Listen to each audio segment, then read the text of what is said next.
podcast. Real conversations with the people behind Bristol's businesses.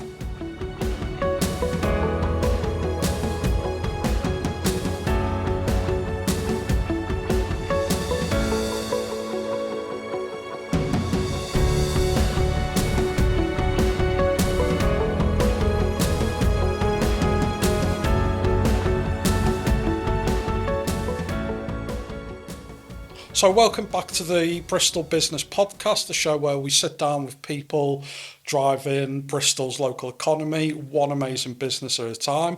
I'm Lee, your host, and today we're diving into the world of personal development, clarity and purpose, with a business that's helping busy dads improve their health and feel awesome.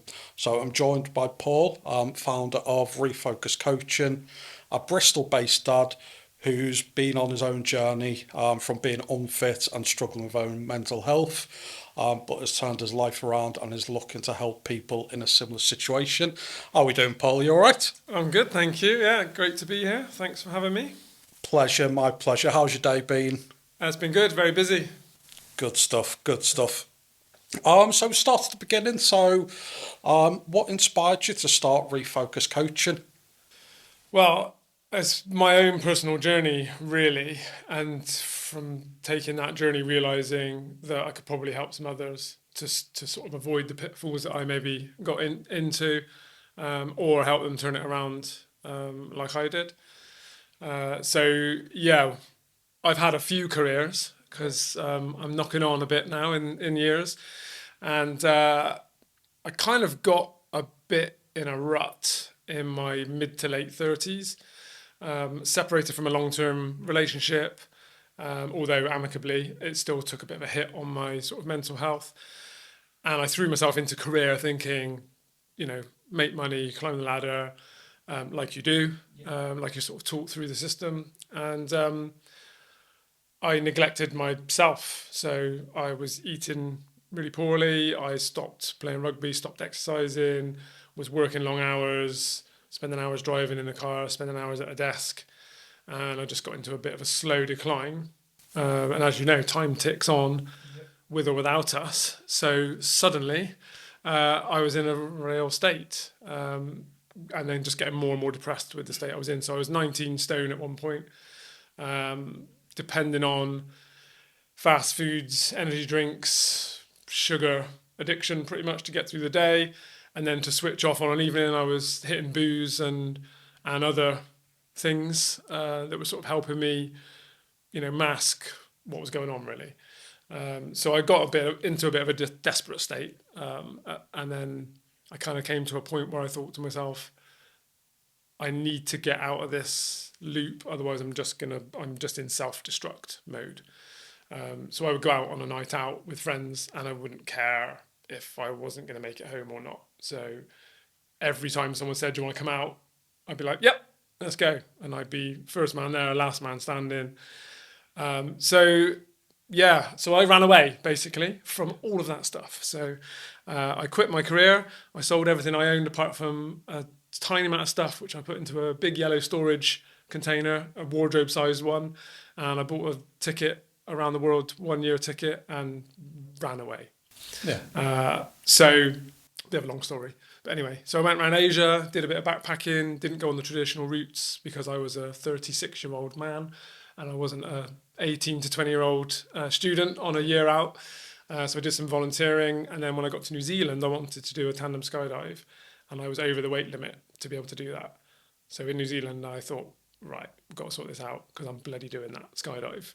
So started eating a bit more healthily, used the many hills that they've got there to do lots of walking, lost a load of weight, lost about 1.5 stone in a few weeks, did the skydive, and obviously that's a big experience in and of itself. And after that, I just it clicked a switch in me, and I realised that just by making some small changes, I can make quite a big impact on myself, and I felt amazing.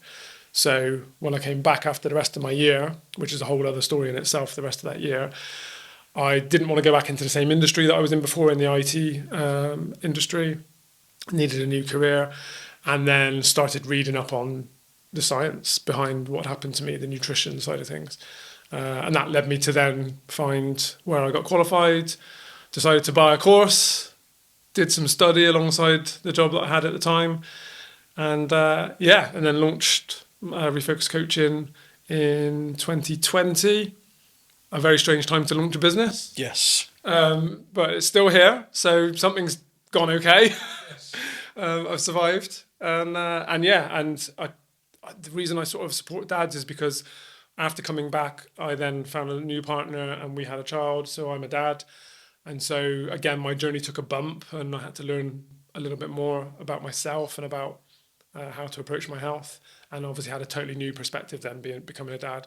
So I just wanted to support other dads really and help them not get into the pickle I was in, or to help them get out of it and turn themselves around. Yeah. So I spend a lot of time on the road as well, and I definitely a lot of that resonated with me, because I'm spending a lot of time in. I think last week I was in Ireland Monday and Tuesday. I was in Scotland on Wednesday, Bristol on Thursday, and London on Friday. So you're at the mercy of either overpriced airport food or overpriced service station food, which tends to be Burger King, McDonald's, KFC. Yeah. Healthiest option is probably Subway, and even that's not super healthy. Yeah. So what advice would you give to people who kind of are in that kind of like on the road? Yeah, so it's tricky because there's a lot of variables, obviously, and a lot of pressure. From all the guys I've worked with to this point, the ones who have success and find what they're looking for are the ones who get organised, essentially. So it requires a little bit of planning and prep, because you're right, the food environment that we're operating in is not really optimal. And when you're out on the road without having prepped or planned something, you are at the behest of those sources of food, and they're usually the cheapest option. The quickest option is usually the most nutritionally poor option, and actually it impacts you. You know, if you're eating those kinds of foods frequently, it impacts your energy levels, it impacts your focus, it impacts how you operate as well. So I think the biggest bit of advice really is to try and get organised. Most people know what good and bad, healthy, unhealthy looks like, and know how to kind of do it, but it's the actual implementation that's the problem. So it's time usually is the problem, and you have to get organised if you want to be able to crack that.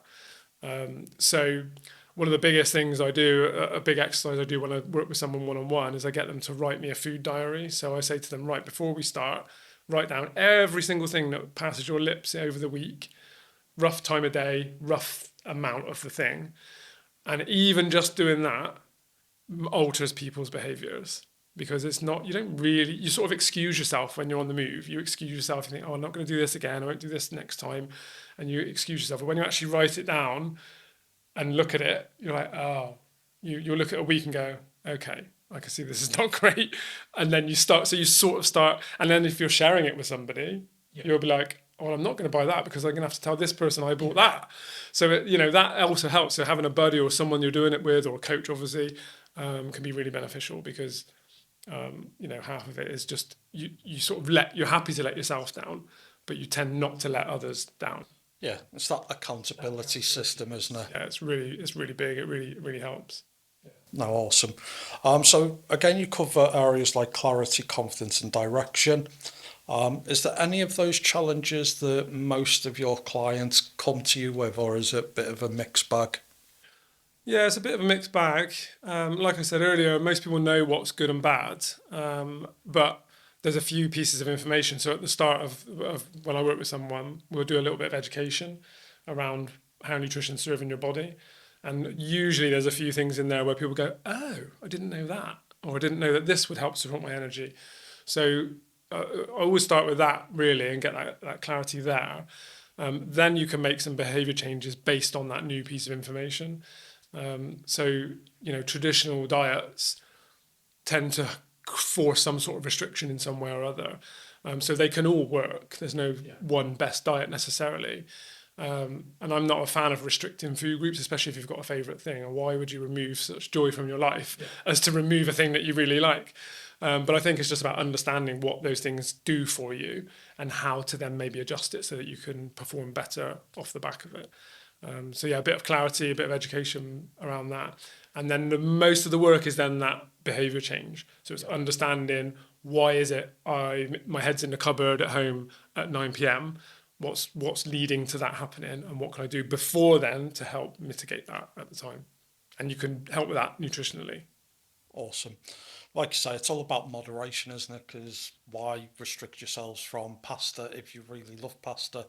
It's just setting yourself up to fail. Yeah, and it sucks. Like life is, we need to enjoy it as well, you know. So if you're removing something that brings you joy, I don't think you should do that. I think you should just understand what those things are bringing to the table, and then sometimes you're just going to have that thing, and it's absolutely fine.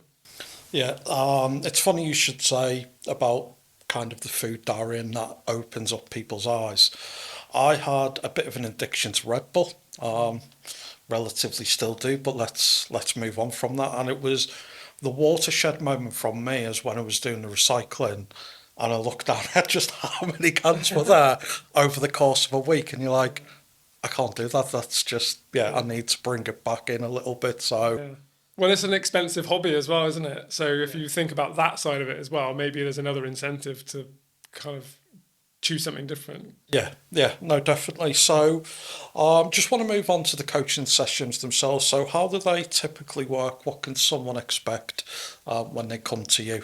Okay, yeah. So there's a piece of work that happens before. So once someone agrees to work with me, I'll ask them to complete a lifestyle questionnaire, which is fairly in depth because obviously I don't know much about them. Yeah. And I like to look at the whole picture as much as possible because there's a lot of variables in play.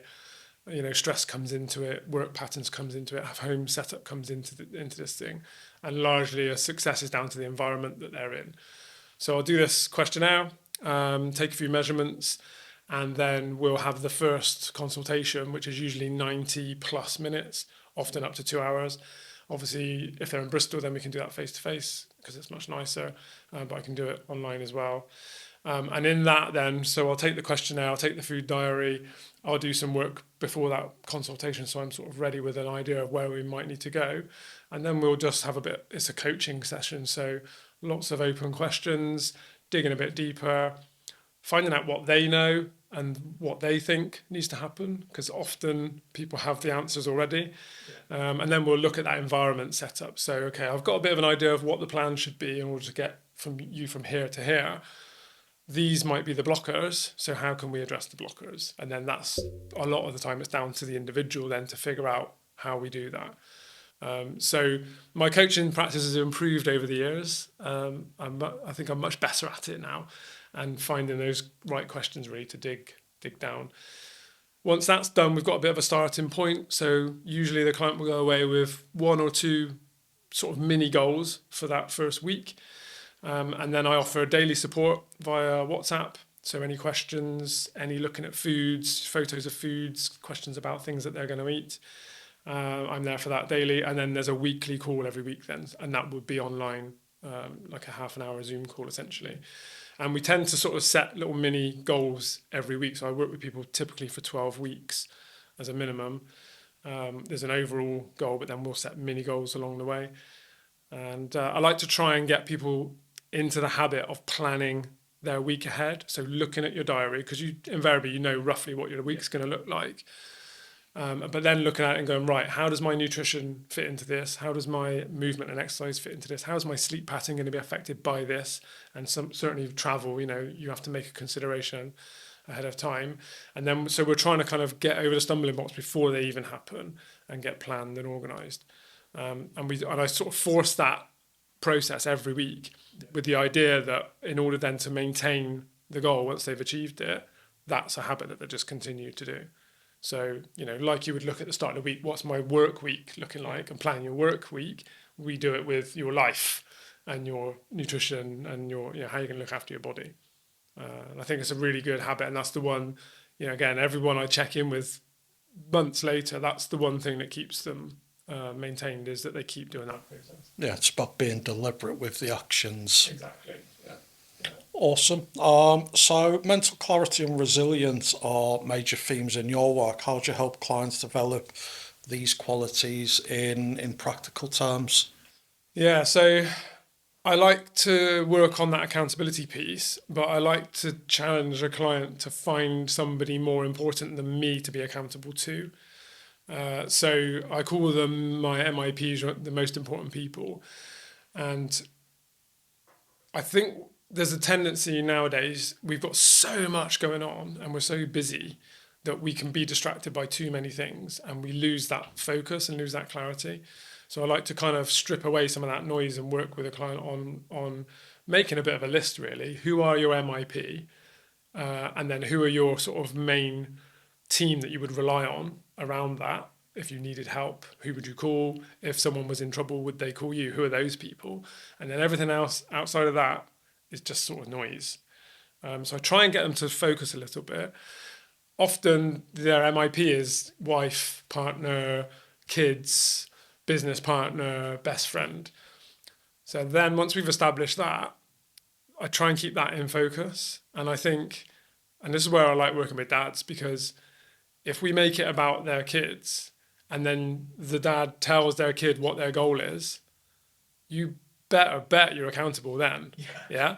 Because if you tell, I don't know, you say you've got a 5-year-old and an 8-year-old, or even a 11 or a teen, you tell them, this is my goal. I'm going to make these changes. You're going to see me do this now.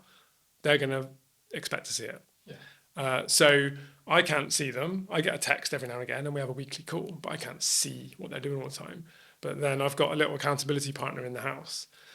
So I really try and encourage that as much as possible, because then you are, I think dads especially, are far more likely to do something because of their most important people. Yeah, because that's, I mean, and we can talk about like the kind of toxic masculinity and stuff like that. But us dads, it's about the kids, it's about the missus, where kind of we go to work, we earn the money, and the last person we spend it on is ourselves. It's all about everyone else. So having reinforcing that why, I think, as Simon Sinek has like popularized is, yeah, and it's the same with work, isn't it? We've all had that kind of like hard day, but then you're like, you want to throw the towel in it, but then you think of the kids, the family, and it keeps going. So That's what keeps you going. And that model's similar. I draw a little target, so he has why in the middle, doesn't he? And then what and how. And I have your MIP, your core team, and then all the other stuff. So it's about pushing some of that other stuff out, recognizing that it's there. I do a little audit. So I do a few audits with a client. One of them is getting your phone out and looking at your time spent on the phone, and looking at the apps that you use and the time spent on the apps. And people were uncomfortable doing that. Yeah. But I tell you what, it's worth doing, because you look at that and you think, okay, yeah. I say I've got no time to do a thing, and yet I've spent 8 hours on YouTube in the last 3 days. So it's little things like that, I think, go quite a long way. So I sort of sprinkle these little moments into the journey to just help sharpen the focus. yeah, and the model you're describing about it's all noise and it's easy for people to be overwhelmed and separate now.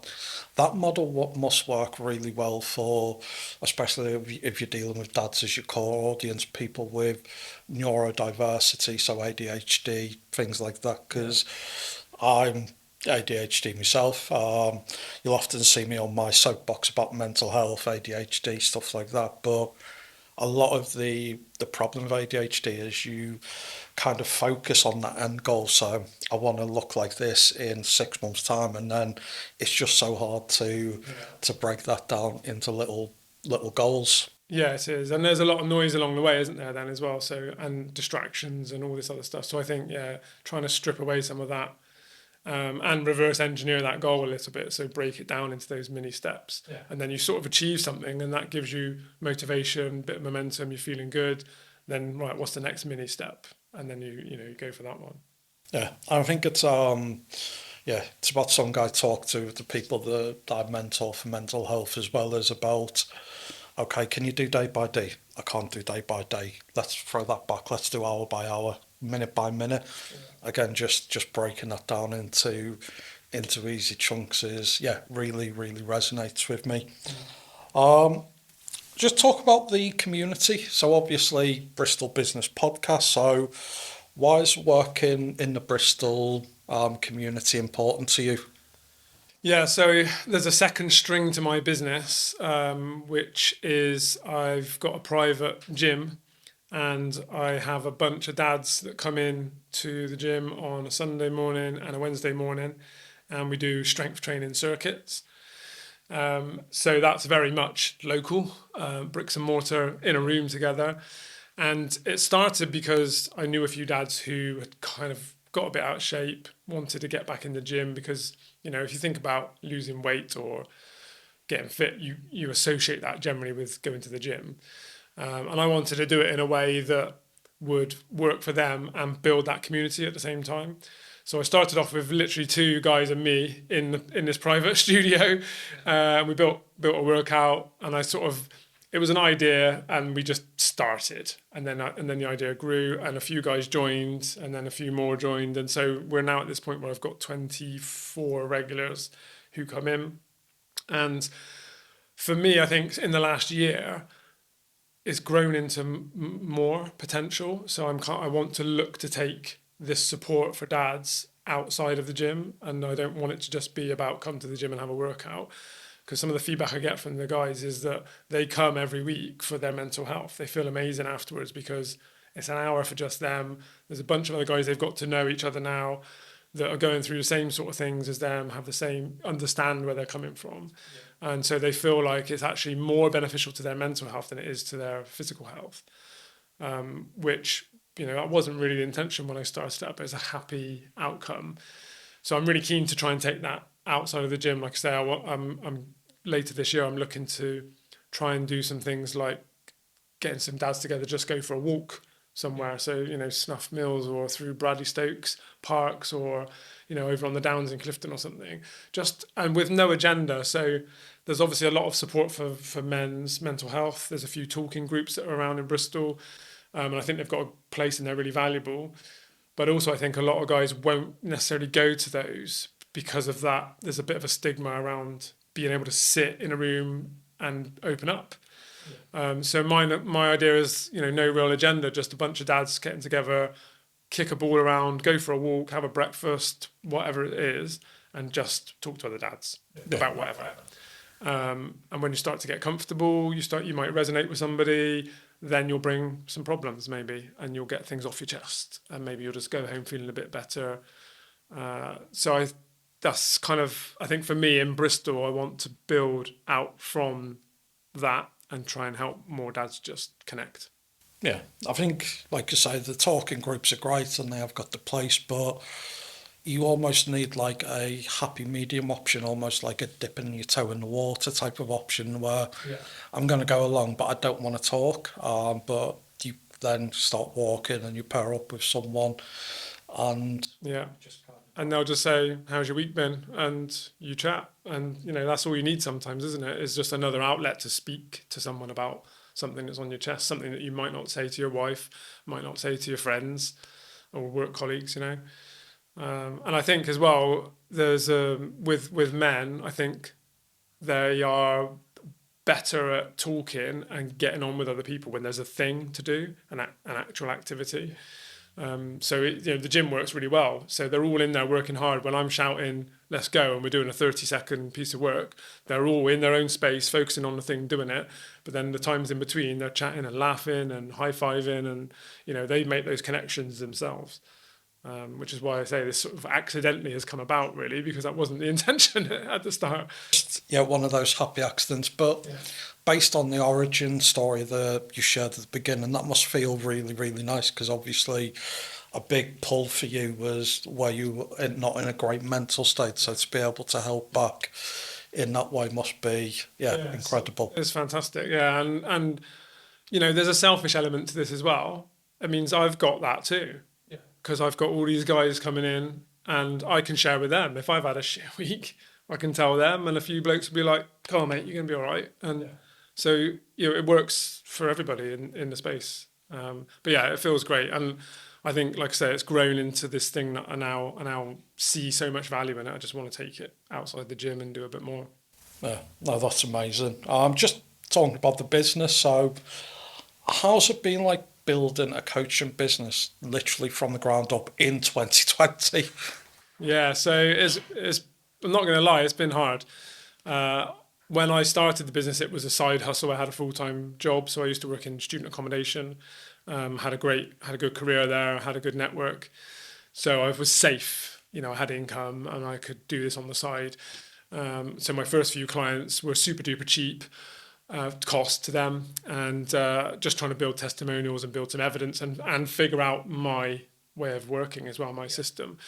Then I started to get busy and was struggling with time then, and I almost got myself back into kind of a pickle because I had a busy role in full-time work plus family plus this, and I was going for it, and I was struggling with time.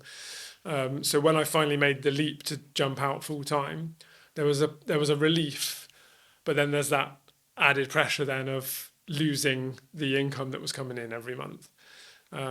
So I started fully by myself in November, and traditionally January is a good period for coaches in this sort of space. So I had a really great start to the year.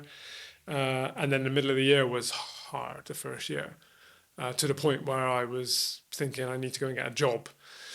But, I'm lucky. I've got an amazing partner who's got a fantastic career as well. And we were able to utilize the fact that I could manage my time so that things that were needed and required for the family I could take care of, because I could just manipulate my diary. So in the end, whilst it was a bit tight for a while, it actually worked out nicely because I could put more time into my daughter, more time into the family, running the home and things like that. So actually, when I reflect back on it now, I think it was a really good time period, to be honest.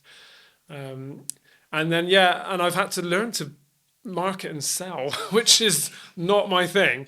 So that's been tricky. And I don't sell for the sake of selling. I don't just want to take money from anybody just to feed my business. I actually genuinely want to work with people that I think I'm going to connect with, and we resonate, and they like me, I like them, therefore it's going to be a success. So I've turned down a few people on that basis, and I'm not hard selling, I have conversations, I hope that we resonate, and then I go from there. So it's been an interesting learning curve. I'm still learning constantly because it's not easy. Every day's a school day, as they say. That really resonates with me. So I've been in sales for about 3 decades now, and I always get on my soapbox about sales is either the best thing you can do or the worst thing you can do. There's very little middle ground. It's always like either you turn up and try to chase the money and all you're worrying about is your bonus check, or you're really solution orientated, really customer orientated, and you're like, right, this is your problem, this is my solution. Look, they go together really, really well. Here's what it costs, it's up to you. And I think people overcomplicate sales and get into like the seedy world of sales too easy by saying kind of like, you have to do this, you have to do this. It's just like, it's really simple. They've got a problem, you've got a solution, and they've got a decision to make. So the thing I'm selling is it's emotive as well. And a lot of guys especially wait till crisis point to ask for help. So for me, the difficulty is translating what the value is at the end. There's so much you can get out of this. So some people come to me for weight loss, and then they improve their sleep, they improve their relationships, they improve the way they work. So it's just trying to get that across to people that you're making a big investment in yourself. So it can be a bit tricky, and I can't just cold call someone and say, hey, you're looking out of shape, you need my help, it costs this much. It just doesn't work like that. So I'm trying to create relationships and give value and show people what it is that I'm helping people do, and then try and let my clients speak for themselves a little bit. So I've been trying to collect testimonials that I can put out there so that people can see what the outcome is for someone like them. Yeah, like you say, you can't force someone to get fit if they don't want to, because the work, they need to do the work at the end of the day. And we're running out of time already, believe it or not. Flew by. So what's the vision for the future of Refocus Coaching? Yeah, so the vision is to carry on supporting people one-to-one as much as I can, to grow the gym-based work and grow my sort of impact there. And then, like I said, I want to get outside of the gym and just help support local dads around Bristol. Give them somewhere to go, give them someone to talk to, give them another outlet where they've got someone potentially that understands where they're coming from and what they're going through, and just try and just be there for as many people as possible to just help lift them up. I love that. Yeah, just love that. So that's about a wrap. So any closing thoughts? No, I don't think so. I guess the only other thing to mention, I suppose, is obviously I've used LinkedIn quite a lot in terms of networking, and it really pays to talk to people and to create genuine relationships, because you never know where they're going to lead you.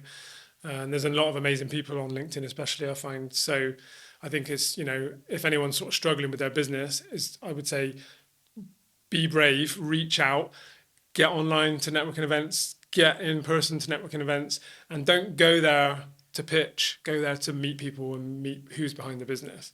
Don't do an elevator pitch. Don't tell people what you do. Just go and meet people, because that's what's really going to connect you, I think. So for me, I think, LinkedIn is a really good place to go and meet people and do that. Yeah, LinkedIn is a +1 for me. It's my playground. I love LinkedIn.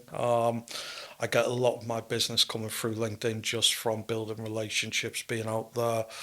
I think my first posts on LinkedIn were awful. I think I had to look back at them now and be like, why did I think that was a good idea? But it's about just starting and then just perfecting it over time. Don't wait for it to be perfect before you contribute to LinkedIn, because it's a very, very supportive platform. That's what I've found, is that people are willing to help you. People are, willing to give you the benefits of their experience if you just ask, and people like helping.